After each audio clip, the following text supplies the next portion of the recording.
ମା ନିଜେ 12 ବର୍ଷର ଛୁଆଟିକୁ ପନିକିରେ କାଟି ଖାଇ ପିଇ ରେଡି ହେଇ ଆମେ ବାହାରି ପଡ଼ିଲୁ ଗୋଟେ ଏମିତି ଗୋଟେ ଜାଗା ଯାହା ସତ୍ୟ ଘଟଣା ଉପରେ ଆଧାରିତ। ଏଇଟା ହେଉଛି ବୋଇରାଣୀର କବିସୂର୍ଯ୍ୟନଗର ଠାରେ ଅବସ୍ଥିତ ମହାମୟୀଙ୍କ ଶକ୍ତିପୀଠ, ଯେଉଁଠି ମା ନିଜେ 12 ବର୍ଷର ଶିଶୁଟିକୁ ପନିକିରେ କାଟି ଏବଂ ପରବର୍ତ୍ତୀ ସମୟରେ ତାକୁ ଜୀବନ ଦାନ ମଧ୍ୟ ଦେଇଥିଲେ। ତ ଚାଲନ୍ତୁ ମୁଖ୍ୟ କଥୋପକଥନ ଆଡ଼କୁ ଯିବା।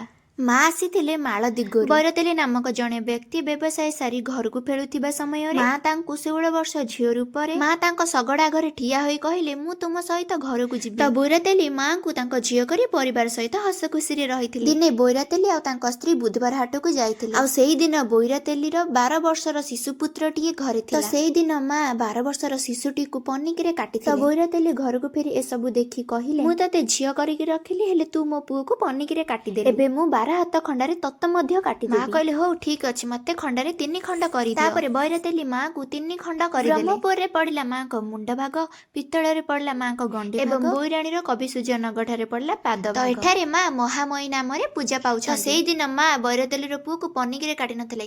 ଏହା ଥିଲା ମାଙ୍କର ଅପୂର୍ବ ଲୀଳା। ପରବର୍ତ୍ତୀ ସମୟରେ ବୈରତେଲିର ପୁଅ ପୁଣି ଜୀବିତ ଶିଶୁ ରୂପେ ଠିଆ ହେଲା। ମା ବୈରତେଲିକୁ ଆଶୀର୍ବାଦ ଦେଲେ, ତତେ ଯୁଗ ଯୁଗକୁ ବୈରତେଲି ବୋଲି ନାମ ରହିବ। ମୁଁ ଆଜିଠୁ 3 ଜାଗାରେ ପୂଜା ପାଇବି, ବ୍ରହ୍ମପୁର, ପିତ୍ତଳ ଏବଂ ବୋଇରାଣୀ। ରହିଲେ ସାଙ୍ଗମାନେ, ପରବର୍ତ୍ତୀ ଭିଡ଼ିଓରେ ମୁଁ ଆପଣମାନଙ୍କୁ ମନ୍ଦିରର ଦୃଶ୍ୟଟା ଦେଖେଇବି।